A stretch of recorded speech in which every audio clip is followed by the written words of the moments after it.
हम कहते हैं कि वह राज्यसभा के पदेन सभापति है। He is an ex officio chairman of Rajya Sabha, यानी कि उपराष्ट्रपति का काम सिंगल एक होता है, जो मेन काम है वह राज्यसभा के चेयरमैन के पद को संभालता है। यानी कि राज्यसभा में चेयरमैन का पद हमने पहले से ही उपराष्ट्रपति के लिए आरक्षित किया हुआ है।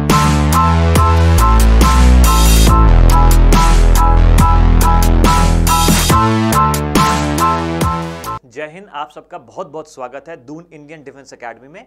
तो बच्चों, आज हम बात करने वाले हैं, आप फोटो देख ही रहे हैं, वाइस प्रेसिडेंट। तो आज हम उपराष्ट्रपति के ऊपर एक वीडियो लेकर आए हैं आपको समझाने के लिए कि उपराष्ट्रपति का इलेक्शन, उसकी क्वालिफिकेशन, उसके शपथ के बारे में, कार्यकाल के बारे में, रिमूवल के बारे में और उसकी शक्तियों के बारे में। चलिए स्टार्ट करते हैं हम उपराष्ट्रपति से संबंधित जुड़ी हुई महत्वपूर्ण पॉइंट्स।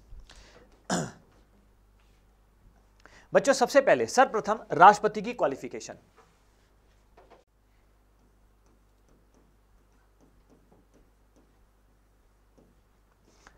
बच्चों, राष्ट्रपति उपराष्ट्रपति की क्वालिफिकेशन में सबसे इंपॉर्टेंट पॉइंट्स आते हैं आपके ये चार कॉमन पॉइंट्स हैं। भारत का नागरिक होना चाहिए, साउंड माइंड का होना चाहिए, बैंकरप्ट नहीं होना चाहिए। अब जो इंपॉर्टेंट पॉइंट्स हैं उसमें सबसे पहला है कम से कम 35 साल की उसकी एज चाहिए। सेकंड पॉइंट है वह किसी भी लाभ के पद पे नहीं होना चाहिए, यानी कि सरकारी सैलरी या वेतन ना मिल रहा हो।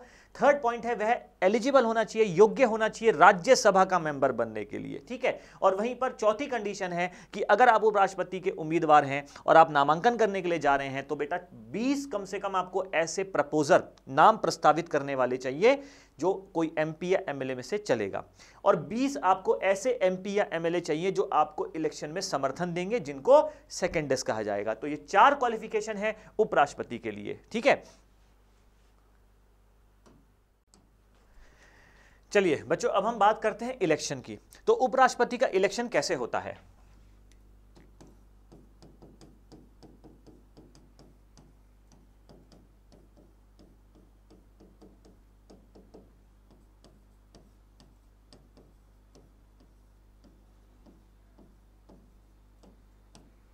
बच्चों, उपराष्ट्रपति के इलेक्शन, यानी कि उसके इलेक्शन में जो निर्वाचक मंडल है, जो इलेक्टोरल कॉलेज है, यानी कि जो लोग हिस्सा लेते हैं, उसमें कौन कौन आता है, तो आप उसमें नोट कर सकते हैं। उपराष्ट्रपति के इलेक्शन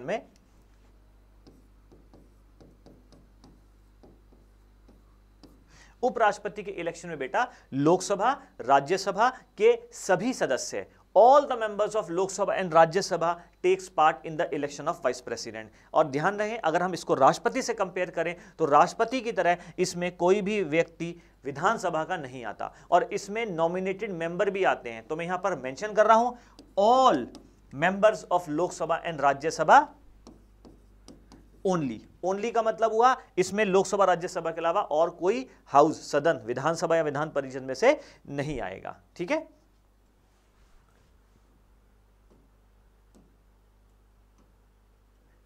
तो बेटा, अगर आपसे कोई प्रश्न पूछे कि उपराष्ट्रपति को बताओ शपथ कौन दिलाता है, तो आप ध्यान रखें, उपराष्ट्रपति को शपथ दिलाएगा राष्ट्रपति। उपराष्ट्रपति को शपथ दिलाता है बेटा राष्ट्रपति। और अगर कोई आपसे पूछे कि बताएं उपराष्ट्रपति जो है इसको हटाया अगर जाएगा तो किस आधार पर हटाया जाएगा? बच्चों, अगर हम बात करते हैं राष्ट्रपति के शपथ की, तो आप इसमें नोट कर सकते हैं, राष्ट्रपति को हमने पढ़ा था, राष्ट्रपति को शपथ दिलाता है चीफ जस्टिस ऑफ इंडिया, तो वहीं पर उपराष्ट्रपति को शपथ दिलाते हैं राष्ट्रपति। और अगर कोई आपसे पूछे कि उपराष्ट्रपति अगर इस्तीफा देना चाहें तो वो किसको देंगे, तो वो भी ध्यान रखें, राष्ट्रपति को ही अपना इस्तीफा सौंपेंगे। तो दो चीजें इसमें हैं, ओथ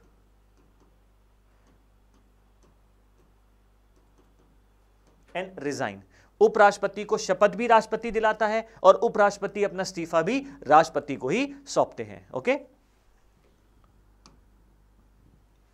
अब हम बात करने वाले हैं बच्चों उपराष्ट्रपति के रिमूवल की। उपराष्ट्रपति को हटाने की क्या कोई प्रक्रिया संविधान में है? बिल्कुल है, और उसको हम पढ़ते हैं अंडर आर्टिकल 67। आर्टिकल 67 में यह कहा गया है, सर्वप्रथम पहला पॉइंट है इसमें कि आपको एक बिल इंट्रोड्यूस करना पड़ेगा, और ये राज्यसभा की स्पेशल पावर है, बिकॉज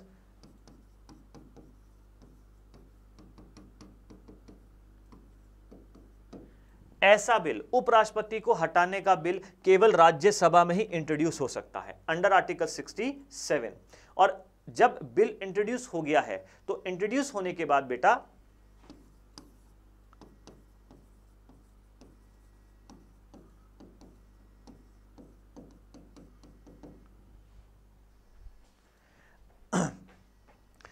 14 दिन का एक प्रायर नोटिस, एक पूर्व नोटिस हम उपराष्ट्रपति को सौंप देंगे, जिससे कि वो अपने बारे में अपने आप को लेकर के प्रिपेयर कर सके। अगर इस्तीफा देना चाहते हैं इन 14 दिनों में तो वो दे सकते हैं। तो हम 14 दिन का एक नोटिस उपराष्ट्रपति को दे देंगे, जिसमें हम उनको इन्फॉर्म कर देंगे कि हम आपको हटाने की कार्रवाई शुरू करने वाले हैं।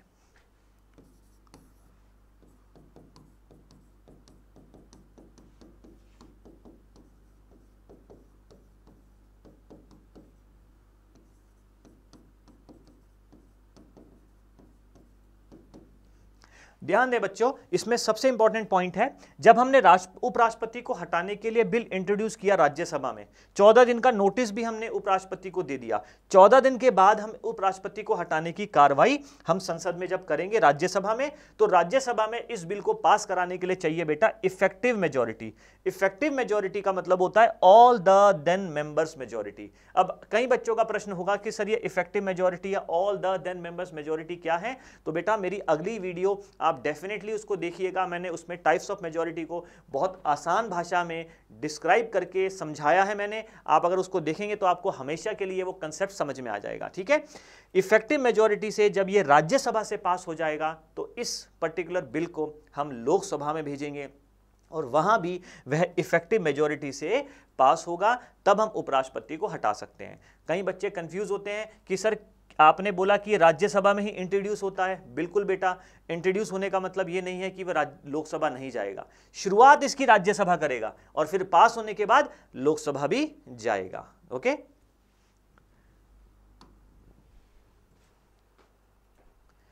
बच्चों अब हम बात कर रहे हैं उपराष्ट्रपति की पावर्स की।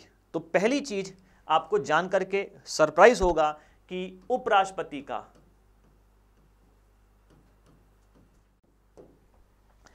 देखिए, मैंने यहां पर बोर्ड पे लिख दिया है, उपराष्ट्रपति का एज अ उपराष्ट्रपति कोई भी फंक्शन संविधान में नहीं बताया गया है। यानी कि कॉन्स्टिट्यूशन में उपराष्ट्रपति का एज अ उपराष्ट्रपति कोई काम नहीं है। बट अंडर आर्टिकल 64 हम 64वें अनुच्छेद के अंतर्गत हम कहते हैं कि वह राज्यसभा के पदेन सभापति है। He is an ex officio chairman of Rajya Sabha. यानी कि उपराष्ट्रपति का काम सिंगल एक होता है, जो मेन काम है वह राज्यसभा के चेयरमैन के पद को संभालता है। यानी कि राज्यसभा में चेयरमैन का पद हमने पहले से ही उपराष्ट्रपति के लिए आरक्षित किया हुआ है। तो इसीलिए आप ध्यान दें, मैंने जब आपको इससे पहले वाली वीडियो में बताया था, यदि राष्ट्रपति अपनी जगह नहीं है तो उसकी जगह उपराष्ट्रपति आ जाता है, अगर उपराष्ट्रपति अपनी जगह नहीं है तो सीजीआई आ जाता है, और वो भी अपनी जगह नहीं है तो सीनियर मोस्ट जज ऑफ सुप्रीम कोर्ट आ जाता है। तो वहां पर कुछ बच्चों ने सवाल किया था कि सर अगर उपराष्ट्रपति राष्ट्रपति के काम करने चला जाएगा तो फिर उपराष्ट्रपति के काम कौन करेगा? तो आपको ये जवाब मिल गया कि उपराष्ट्रपति के एज अ उपराष्ट्रपति कोई काम नहीं है, वह राज्यसभा के काम करता है। और अगर आप कहें कि सर फिर राज्यसभा में चेयरमैन के काम कौन करेगा, तो ध्यान दें, राज्यसभा में चेयरमैन के अलावा डिप्टी चेयरमैन भी होता है। ओके, चलिए अब हम आगे बढ़ते हैं। बच्चों अब इसमें मैं एक दो पॉइंट्स आपको बता रहा हूं, ध्यान दें।